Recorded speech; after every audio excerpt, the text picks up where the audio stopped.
j'espère que vous allez bien. On se retrouve aujourd'hui pour une nouvelle vidéo. Je n'ai pas pu poster depuis 15 jours, car malheureusement j'ai eu énormément de travail et en plus une grippe. Donc je suis désolée si j'ai encore la voix un petit peu faible. Avant de commencer, je tenais à vous remercier pour l'intérêt que vous avez eu pour mes 2 dernières vidéos. Bien sûr, il y aura une suite pour chacune d'elles. Nous allons partir aujourd'hui en Belgique pour une horrible affaire. Cette très étrange affaire de découverte de corps, atrocement brûlés, quasi méconnaissables, se déroule en Belgique, à Bruxelles, très précisément. Le corps retrouvé sans vie le soir du 13 février 1984 dans les sous-sols glauques d'un immeuble industriel abandonné depuis quelques années est celui d'une jeune lycéenne tout juste âgée de 16 ans. Elle venait de disparaître dans des conditions jamais élucidées. L'affaire criminelle qui démarre ainsi prendra très vite, la rumeur aidant, le nom de crime de la champignonnière. Nous verrons comment et pourquoi. Auparavant, intéressons-nous à ce que nous savons sur cette jeune fille sans histoire, toujours trop peu à l'évidence, tant nous aimerions en connaître davantage et comprendre ce qui lui est arrivé ce jour-là.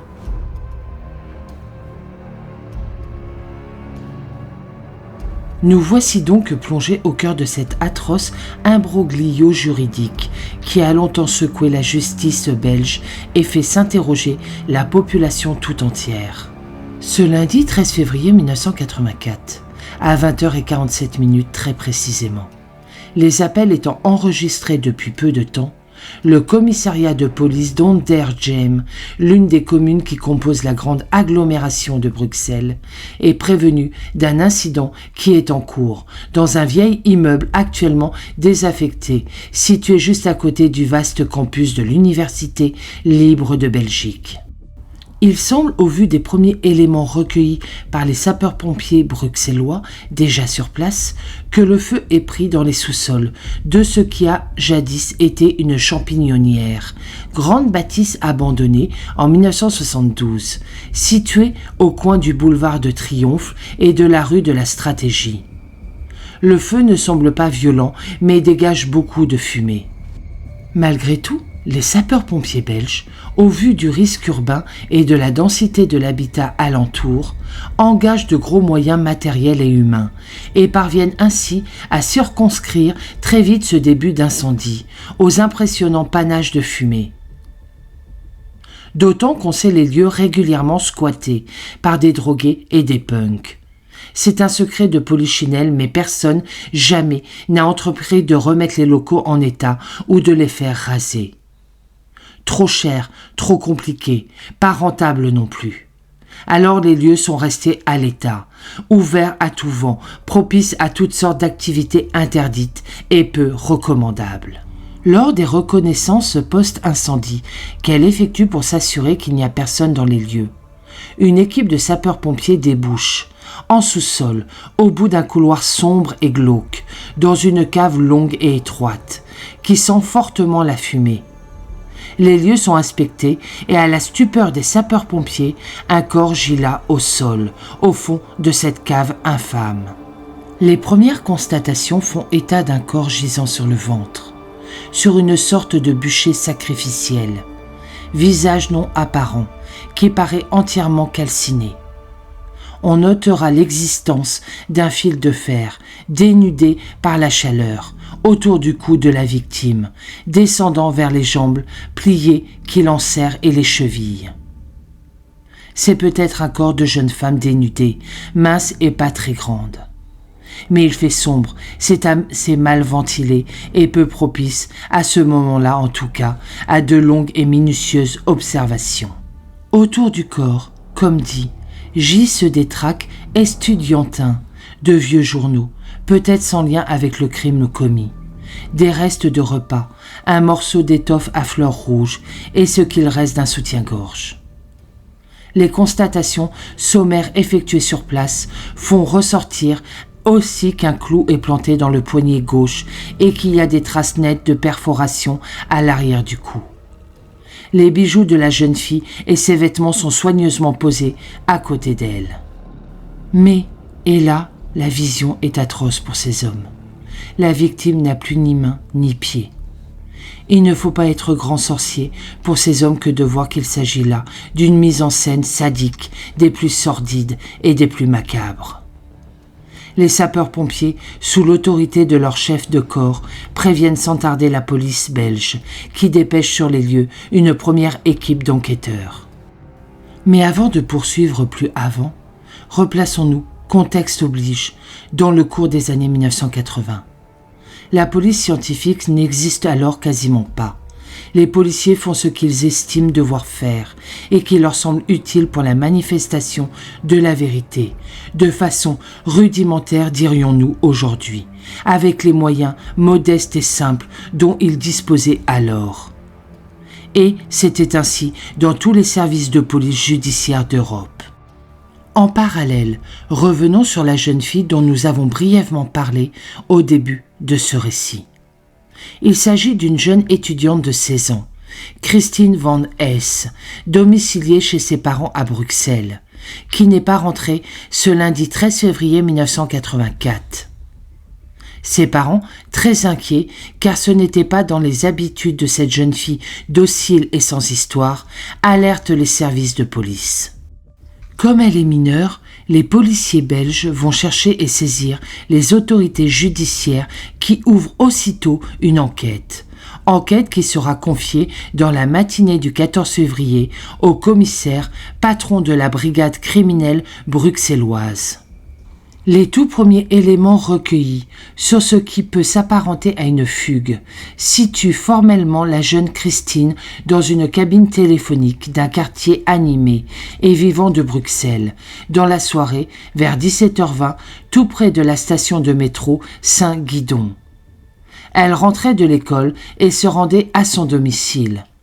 Puis, plus rien, le néant. Christine n'est jamais arrivée au domicile des parents. Précisons aussi ici que dans les années 1980, le téléphone portable n'a pas encore été inventé et que la téléphonie fixe ne peut être analysée en détail pour d'évidentes raisons technologiques. On ne saura donc jamais avec qui la jeune fille s'entretenait au téléphone ce soir-là. On ne saura pas plus qui elle a pu croiser ce soir-là dans cette artère pourtant vivante et animée de la capitale belge. Mais, au niveau policier, on n'est pas resté les bras croisés. Un premier rapprochement est fait, dans la journée, avec le corps découvert dans la nuit, dans cette sinistre cave de la Champignonnière désinfectée. Et si c'était celui de la jeune disparue ? Quelques coïncidences troublantes font pencher certains enquêteurs de la police judiciaire pour cette piste. En effet, les lieux où la jeune fille a été aperçue pour la dernière fois vivante, le soir de sa disparition, jointent à quelques rues près les lieux de l'incident criminel. Et sans être médecins légistes, ils ont pensé que le corps, horriblement mutilé et calciné, pouvait peut-être correspondre à celui d'une jeune fille. Des voisins auraient aussi entendu une voix de jeune fille crier « maman », avec des appels à l'aide déchirants répétés. Mais personne n'a jamais pris l'initiative d'appeler les forces de l'ordre. Ce sera vérifié avec toujours ce doute des gens qui ne se rappellent pas bien, qui ont cru entendre, qui se trompent de jour et de lieu. Il n'en faudra pas plus pour attendre avec une impatience professionnelle et une très forte inquiétude les premiers résultats de l'examen médico-légal pratiqué sur la dépouille, soigneusement transporté dans un institut médical légal bruxellois. Quand le compte-rendu médical tombe, il est, hélas, sans appel. L'autopsie pratiquée avec minutie révélera ce que les premiers sapeurs-pompiers et les enquêteurs de la police judiciaire bruxelloise craignaient. La victime est une jeune femme. Elle a été agressée puis étranglée avant d'être brûlée post-mortem sur un bûcher improvisé. Le corps découvert, calciné, est bien celui de la jeune Christine Van Hesse. Certains détails, comme les vêtements et les bijoux non calcinés, juste laissés par les flammes, permettent encore de l'identifier, hélas sans se tromper. C'est terrible à annoncer aux parents, abasourdis. Eux non plus, pas plus que les policiers, ne comprennent ce que leur fille a bien pu aller faire dans cet endroit glauque, sinistre, abandonné. Elle était jeune, pimpante, sportive, elle aimait patiner et nager et avait plein d'amis. L'enquête qui s'ouvre sur ces nouveaux éléments sera longue, très longue et particulièrement complexe. Tout ce que l'abbé Jules compte de prédateurs sexuels, de condamnés pour ces faits, de marginaux et autres routards mal dans leur peau et leur tête sera recherché, identifié, convoqué, retrouvé, entendu, questionné, parfois avec insistance. Mais rien ne filtre qui pourrait corroborer, même de loin, même partiellement, les faits initiaux. Aujourd'hui, 40 ans après les faits, avec beaucoup de recul, on pourrait dire que le crime de Christine Van Hesse reste un exceptionnel mystère en matière de criminalité. Car pour tenter de résoudre cette affaire sordide, affaire qui a meurtri toute une famille et interrogé tout un pays, pas moins d'une armée de policiers belges, prélevés dans divers services et structures, et pas moins de 4 juges d'instruction se sont attelés à la tâche. Et elle était immense. Au début, pris par un enthousiasme justifié, les policiers belges, le procureur du roi et le juge d'instruction compétent ont cru, à plusieurs moments, toucher au but. Les pistes à suivre et les suspects à entendre n'ont pourtant pas manqué. Tout d'abord, une bande de jeunes punks, coutumiers des lieux et fréquentant alors la galerie de l'Agora en plein Bruxelles.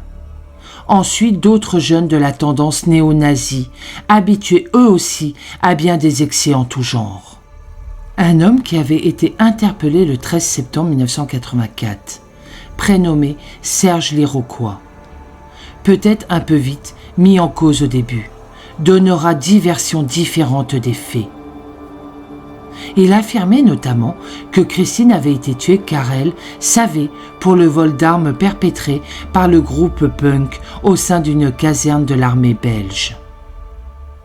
Un autre homme, prénommé lui Pyramide, propose une même piste où le paramilitaire côtoie les services secrets et les junkies défoncés.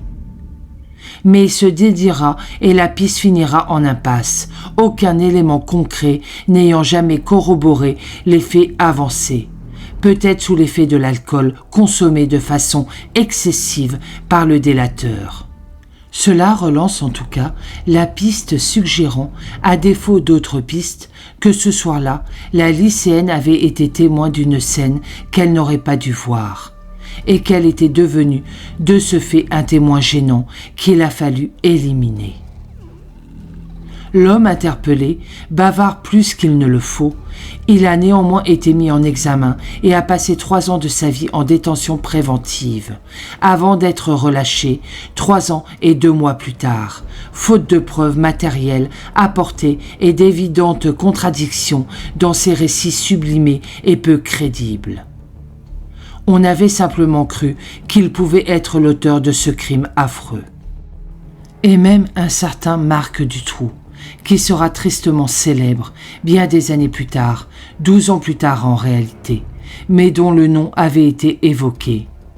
Car c'est en 1996 qu'un rebondissement d'importance va raviver l'espoir dans cette affaire, via les pseudo-révélations d'une certaine Regina Louf, alias le témoin X1, qui affirmerait avoir assisté à la mise à mort de la jeune femme lors d'un rituel satanique, en présence de Marc Dutroux et de Michel Nihoul, ce soir de février 1984.